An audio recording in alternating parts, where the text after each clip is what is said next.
त्यसै बनायो होला त यो देश। तर यसको सैद्धान्तिक आधार के हो, यसको दार्शनिक आधार के हो, यसको वस्तुगत स्थिति के हो, यसको आत्मगत स्थिति के हो, के कारणले त्यो अभियान अगाडि आएको थियो, के कारण त्यो टिक्यो, के कारणले नेपाल बन्यो। मलाई अब कहिलेकाहीँ दया जस्तो पनि लाग्छ, हँसी जस्तो पनि हुन्छ। प्रश्नलाई, नेपालका राजनीतिक दलहरूको प्रश्नलाई उनीहरूले अवलम्बन गरेका दर्शनका प्रश्नहरूलाई हामीले गम्भीर तरिकाले हेर्नुपर्छ र तिनको सामग्रिक तरिकाले मूल्याङ्कन गर्नुपर्छ। आत्मवृत्तान्तमा बिपी कोइरालाले भनेको छ दिल्ली सम्झौता एउटा मिथक थियो भनेर। हामीले जिन्दगीभरि बिपी कोइराला दुत्कार्यौँ किनभने उनले दिल्ली सम्झौता गरे।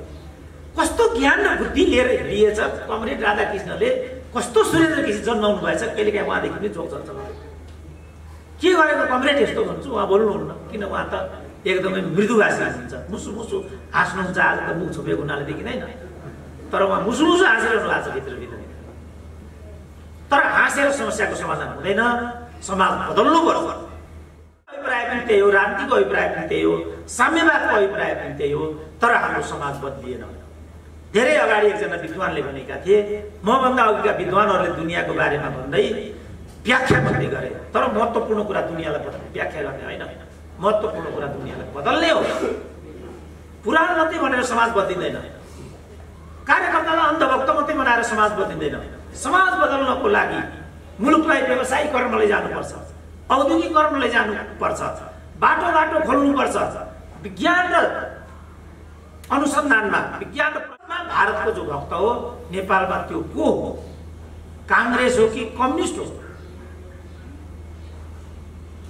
प्रचण्ड हो कि बिपी हो।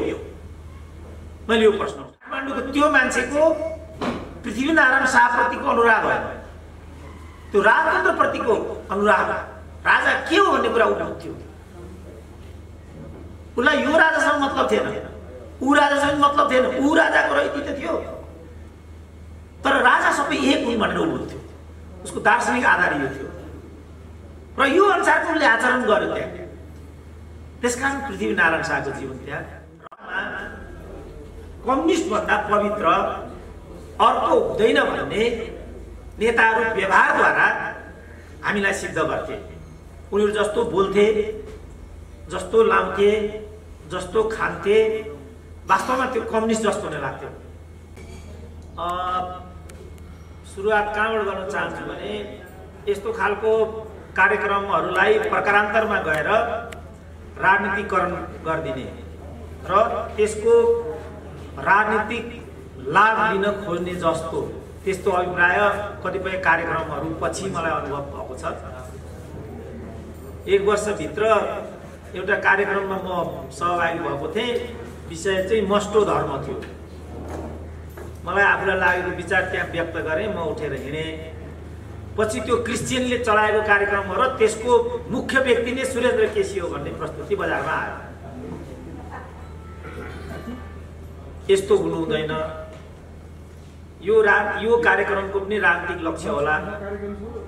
हामीहरू त्यसमा रिजर्भ बस्न चाहन्छौँ अहिले, किनभने राजनीतिलाई दुरुपयोग गरियो यस देशमा भन्ने हाम्रो बुझाइ छ। सबैले तलदेखि माथिसम्म गर्नाले आजको दिन आएको भन्ने मेरो आफ्नो बुझाइ छ। र यस्तो फोहोरी खेलमा व्यक्तिगत रूपमा म आफूलाई सामेल गराउन म उपयुक्त ठान्दिनँ।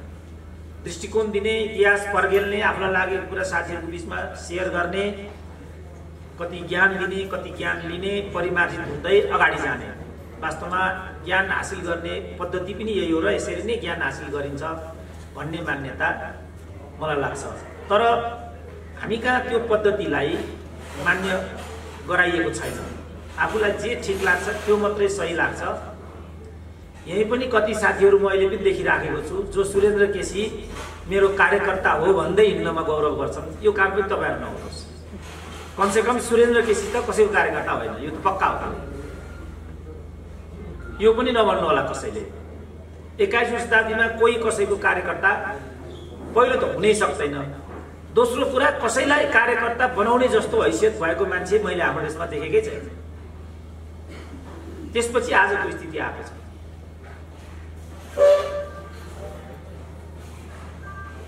दुःख लाग्दो कुरा छ यो। एकदमै दुःख लाग्दो कुरा। त्यसकारण हामी पछि परेका छौँ। नत्र भने अमेरिका भन्दा ठ्याक्कै 10 वर्ष जेठो देश हो हाम्रो। 1776 AD मा अमेरिका बन्न थालेको। 1768 मा त जुन पृथ्वीनारायण शाहको भर्खरै हामीले पूजा गर्यौं तिनले यो देशको जग बसालिसकेका थिए। तर 250 वर्षपछि आज हामी हाम्रो देशको निर्माणको प्रक्रिया कस्तो हो भन्ने कुरामा एक ठाउँमा उभिन सकेका छैनौँ। जसरी अहिले यहाँ राष्ट्रिय गान बज्यो, यो राष्ट्रिय गान हुँदै होइन, यो राष्ट्रिय गान हामी सुन्दै सुन्दैनौँ, यसलाई बन्द गरौँ भन्ने कुरा अहिले हामीले सुन्यौँ भनेपछि राष्ट्रिय गानमा पनि हामी एकमत छैनौँ, केहीमा पनि हामी एकमत छैनौँ। मैले यो कुरा भने कतिलाई एकदम पारो तातिसक्यो, किनभने हामी अर्काको कुरा सुन्नेपट्टि नै छैनौँ। अब कहाँबाट थाल्ने, कहाँबाट अन्त्य गर्ने चुनौती यो। मैले 37 वर्ष विश्वविद्यालयमा पढाएँ। 30 वर्ष पढाइसकेपछि मेरै विद्यार्थी मलाई खोज्न आइलाग्यो। त्यही क्याम्पसमा पढेको केटोहरू छ। अहिले यहाँ एउटा भेटेँ, म पनि पशुपति क्याम्पसको हुने सहर भन्यो, त्यो पनि उसले अगाडि सरेर परिचय गरेन, अर्कोले गरे। गुरुसँग परिचित हुनु पनि लाग्ला साथ। यस्तो छ विद्याको परिपाटी। त्यसै कारण मैले भने कहाँबाट थाल्ने, कहाँबाट अन्त्य गर्ने, समाजलाई कसरी बुझ्ने, इतिहासलाई कसरी बुझ्ने, पूर्वजहरूलाई कसरी बुझ्ने, गुरुहरूलाई कसरी बुझ्ने, यो भन्नुपर्ने हो। अहिले आएर हामीले यत्रो प्राचीनतम सभ्यता भएको देश, कहिल्यै पनि विदेशी प्रभुत्वमा नझुकेको देश, कयौं मुलुकहरूलाई सभ्यता सिकाउने देश, म्यानमारलाई पशुपालन गर्न सिकाउने देश, भुटानीहरूलाई कृषि खेती गर्न सिकाउने देश। आज भुटानले कोभिडमा सहयोग गर्ने ठाउँमा नेपाल आइपुग्यो। मैले यो एउटा प्रश्न उठाएँ एउटा अभिव्यक्तिमा, भुटानकै एउटा नेपाली मसँग झगडा गर्न आइलाग्यो। स्तब्ध भयो। यो पछौटेपनको कारण के हो? यो नबुझी अरू केही पनि कुरा बुझ्दैन कि हामीले लाग्दैन हामी पछौटे छौँ। सितिमिति मान्दैन नेपाली म पछौटे छु भनेर, तर ऊ पछौटे छ, यो वास्तविकता हो। तथ्य नबुझी त कहीँ पनि अगाडि जान सकिँदैन। एरोनेटिक माथिबाट उड्दाखेरि पनि म कहाँ जाँदैछु भन्ने कुरा थाहा हुनुपर्छ। 1 इन्च मिस फायर भयो भने त्यो जहाज दुर्घटित हुन्छ। समाज पनि त्यस्तै। म सशस्त्रको एउटा प्रहरी कक्षामा क्लास लिन गएको थिएँ। समाजको बारेमा मैले त्यहाँ बोल्नुपर्ने थियो। नेपाली समाजमा विभेदहरू पनि छन्, असमानताहरू पनि छन्। कतिले आफूलाई उत्पीडन महसुस गर्छन्, कतिले गर्दैनन्। यसलाई व्यवस्थित गर्न सक्नु नै वास्तवमा साँचो अर्थमा नेपाली राष्ट्रियताको प्रारम्भिक बिन्दु हुन्छ। यो जगबाट म त्यहाँ अलिकति अगाडि बढेँ। क्वेसन एन्सरको पनि फेज आयो। अधिकृत मध्ये कतिले त्यो कुरामा सहमति जाहेर गर्न अस्वीकार गरे कि नेपाली सशस्त्र संगठन संरचनामा विभेद छ भन्ने कुरा सही होइन। मैले एउटा जातको नाम लिएर त्यहाँ भने यो जातको मान्छे यहाँ कोही छ कि छैन? एउटा एसपीले भन्यो छ, म त्यही हो भने उठ भने उठ्यो। लु भन, तिमीलाई सशस्त्र प्रहरी संगठनभित्र विभेद र उत्पीडन हुन्छ भन्ने कुरा लाग्छ कि लाग्दैन? ल नडराइ भन, म यहाँ छु भने लाग्छ भन्नु। जबसम्म त्यो मान्छेलाई लाग्दैनको स्थिति हामीले निर्माण गर्न सक्दैनौँ तबसम्म हाम्रो राष्ट्रियता सुदृढ हुन सक्दैन। तर हामी यो कुरा मान्न तयार छैनौँ। जबसम्म हामी यो कुरा मान्दैनौँ तबसम्म हाम्रो यात्रा सुरु हुँदैन। हामी अल्झिने कारण यही हो। राजाले 30 वर्ष पञ्चायत व्यवस्था चलाए, कयौं मान्छेलाई मन्त्री बनाए, प्रधानमन्त्री बनाए, अरू सबै कुरा बनाए। तर मलाई लाग्छ एकदम कम मान्छेले मात्रै त्यसप्रति कृतज्ञता जाहेर गरे। त्यसपछि राजाले त्यहाँबाट एक्लै नागार्जुनपुर जानु पर्यो। त्यति बेला राजाले 30 वर्ष जसलाई संरक्षण गरेको थियो अरूको आवाज त सुन्यो यदा कदा, तर ती मान्छेको आवाज सुनिएन। मैले भेगबहादुर थापाकी छोरीको किताब एउटा पढेको थिएँ। तपाईले चिन्नुहुन्छ डाक्टर भेगबहादुर थापालाई? सबैभन्दा बढी राजाले संरक्षण गरेका सीमित व्यक्तिहरू मध्येमा एकजना डाक्टर भेगबहादुर थापा पनि हुन्। जब उनको छोरीको किताब मैले पढेँ, त्यो किताबको निष्कर्ष के थियो भने नेपाली समाज विकसित नहुने, विकसित हुन नसक्ने प्रारम्भिक कारण भनेको यहाँको राजतन्त्र हो। फेरि एकपल्ट मैले के एउटा अन्तर्वार्ता सुने डाक्टर भेगबहादुर थापाको भनेदेखि, म अमेरिका जाँदैछु भोलि कर्सी कलको लागि छोरीको किताब राष्ट्रपति डाक्टर रामवरण यादवलाई उपहार दिउँ भनेर बुझाएर फर्केको। उहाँ आफूमाथि गौरव गर्नुहुन्छ कि आफ्नो छोरीमाथि गौरव गर्नुहुन्छ? आफ्नो कृतिमाथि गौरव गर्नुहुन्छ कि आफ्नो छोरीको कृतिमाथि गौरव गर्नुहुन्छ? तर यो एउटा प्रतिनिधि घटना मात्रै हो। यस्ता पात्रहरू त्यहाँ थुप्रो छ। त्यसपछि कम्युनिस्ट भए ठाउँमा हो, जो आजको मेरो टपिक हो। त्यसको मूर्धन्य नेता हाम्रो मञ्चमा हुनुहुन्छ आज, राधाकृष्ण मैनाली। त्यो व्यवस्थाको लागि उहाँ 12-14 वर्ष कठोर जेलमा बस्नुभयो।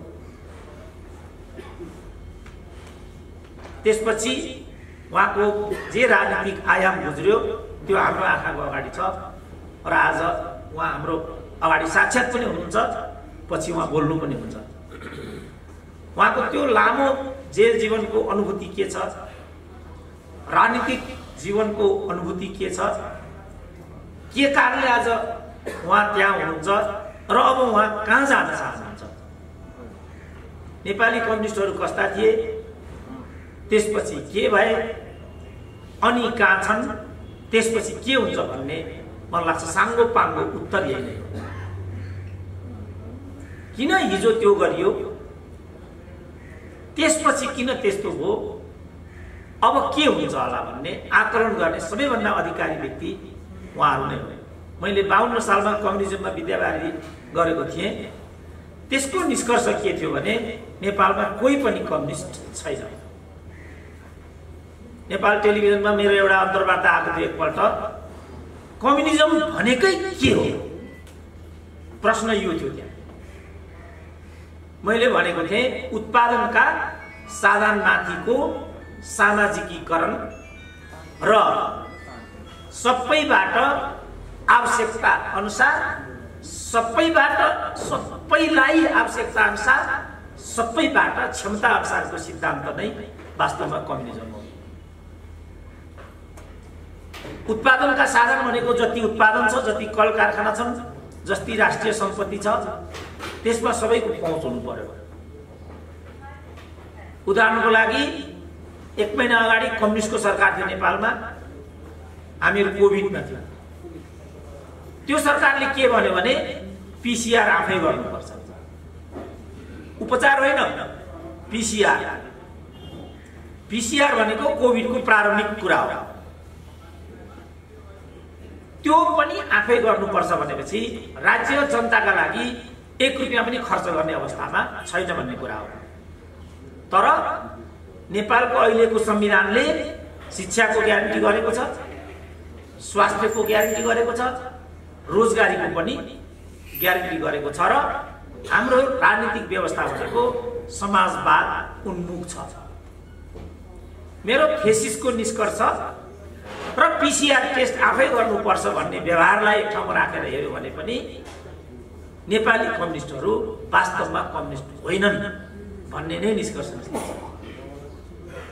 त्यसपछि मैले पीसीआर टेस्ट गर्नुपर्ने भयो।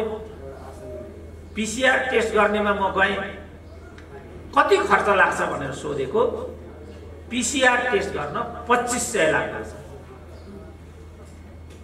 त्यसकारण नेपालीहरू पीसीआर टेस्ट नगर्नेपट्टि गए। यहाँ जति पनि हामीहरू मान्छे छौँ, कसलाई कोभिड होला, कसलाई कोभिड नहोला, कोही केही भन्न सक्दैन। कोभिड संक्रमण हुने यसरी नै हो।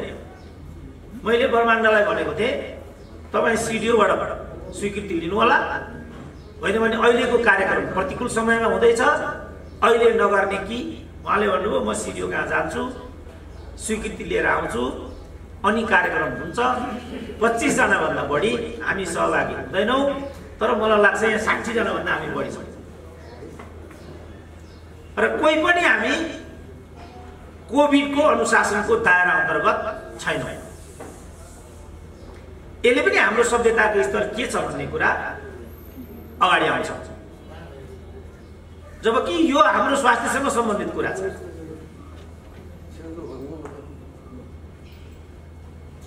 अब के भन्ने यसलाई, हामी किन यस्ता भएका छौँ भन्ने प्रश्न नै महत्त्वपूर्ण प्रश्न हो। गाउँदेखि केन्द्रसम्मको कम्युनिस्टको चरित्रको कुरा पनि भनिएको छ यहाँ। हाम्रा पालामा कम्युनिस्ट भन्दा पवित्र अर्को हुँदैन भन्ने नेताहरू व्यवहारद्वारा हामीलाई सिद्ध गर्थे। उनीहरू जस्तो बोल्थे, जस्तो लाउँथे, जस्तो खान्थे, वास्तवमा त्यो कम्युनिस्ट जस्तो नै लाग्थ्यो। राधाकृष्ण मैनाली यही हुनुहुन्छ, उहाँसँग तपाईँ कुरा गर्नुहोस्, उहाँ ठुलो बोल्नुहुन्न, उहाँ झर्किनुहुन्न, उहाँ रिसाउनुहुन्न, गलत खानेकुराको अभ्यास उहाँसँग छैन। वास्तवमा कम्युनिस्टको प्रतिमूर्ति हो राधाकृष्ण मैनाली, जहाँसम्म मैले उहाँलाई गरेको छु। यसको ठुलो प्रभाव हुन्थ्यो हामीलाई। एउटा विद्यालयमा म चिफ गेस्ट भएर आएको थिएँ यहाँ मण्डिका टारमा। त्यो विद्यालयको प्राङ्गणको अगाडिपट्टि गान्धीको फोटो थियो ठुलो, त्यसको तल लेखिएको थियो माई लाइफ माई मेसेज। त्यो एउटा तस्बिरले वास्तवमा गान्धीको दर्शन छोड्थ्यो। My life my message. Gandhi खराउ लगाउँथे, लुङ्गी बाँध्थे, शरीरको माथिल्लो भागमा परिधान पनि हुँदैन थियो, पोसाक हुँदैन थियो, ट्रेडिसनल चस्मा लगाउँथे, आश्रममा बस्थे, व्यक्तिगत सम्पत्ति थिएन। त्यसकारण त्यो ठुलो एउटा सन्देश थियो, मान्छेलाई त्यसको प्रभाव पनि पर्थ्यो।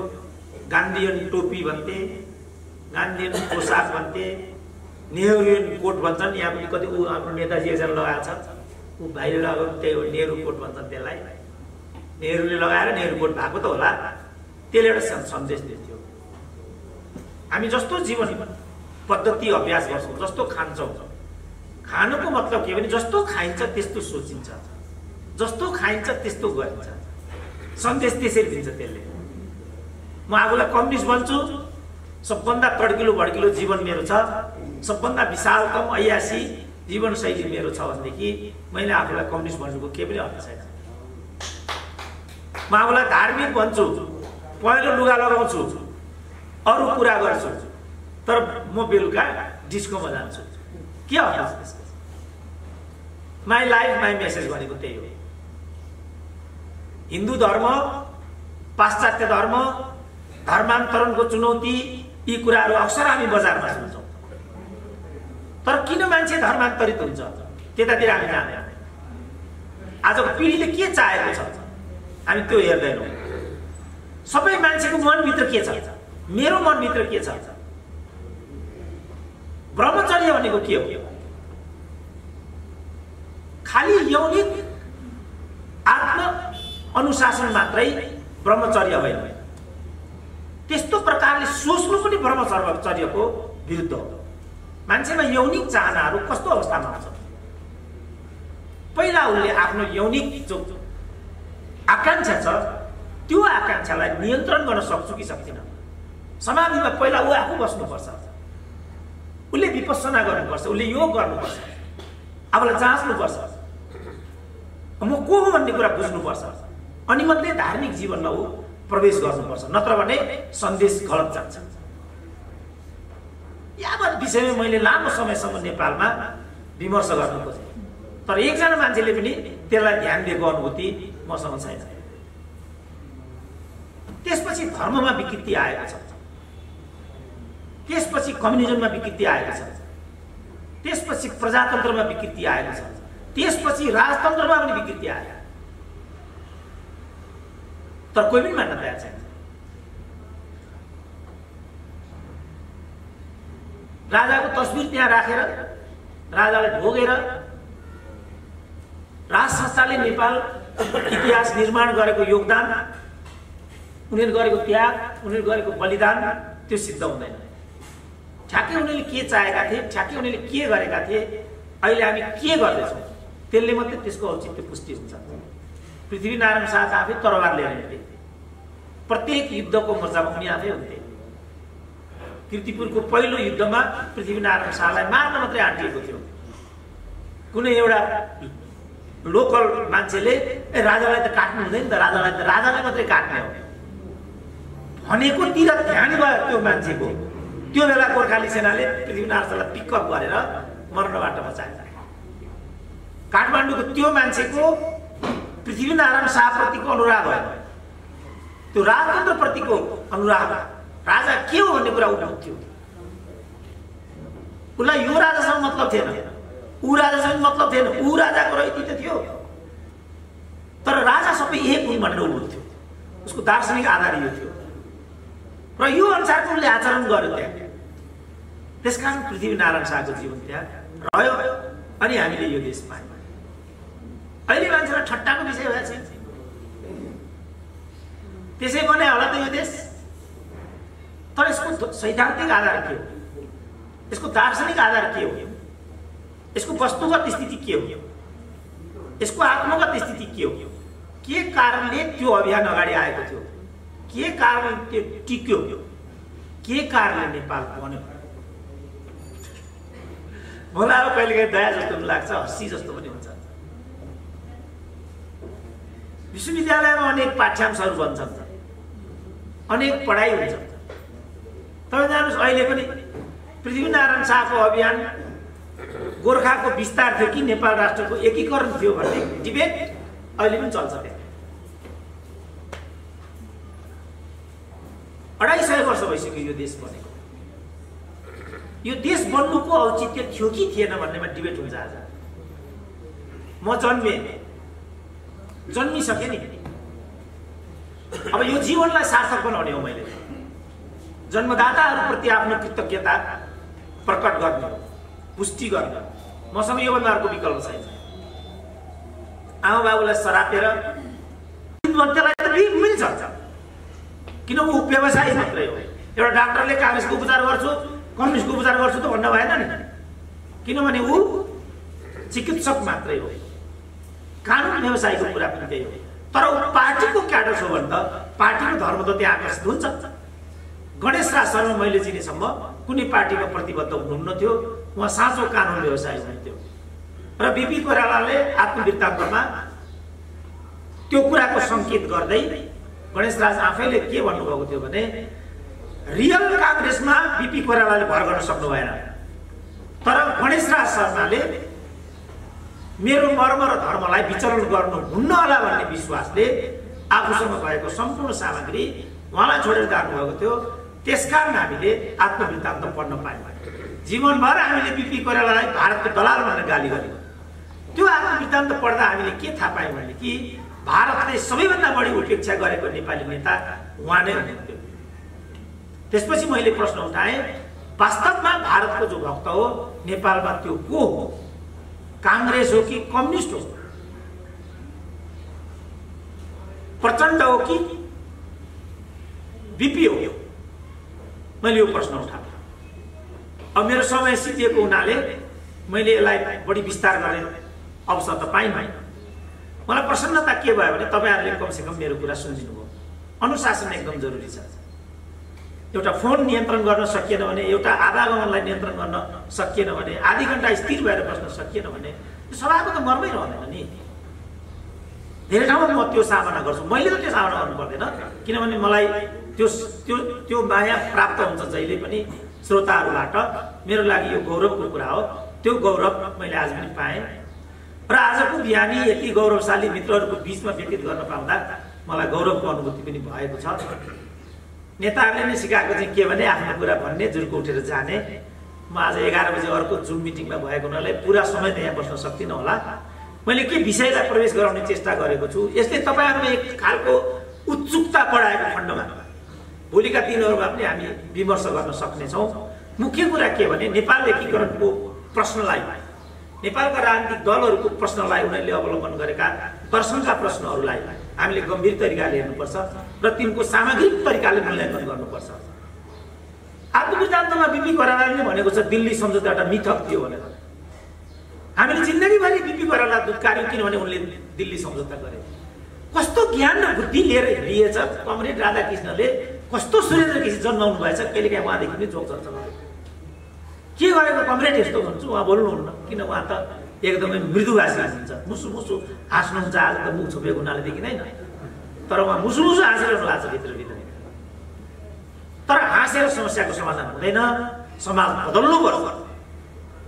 धर्मको अभिप्राय पनि त्यही हो, राजनीतिको अभिप्राय पनि त्यही हो, साम्यवादको अभिप्राय पनि त्यही हो, तर हाम्रो समाज बदलिएन।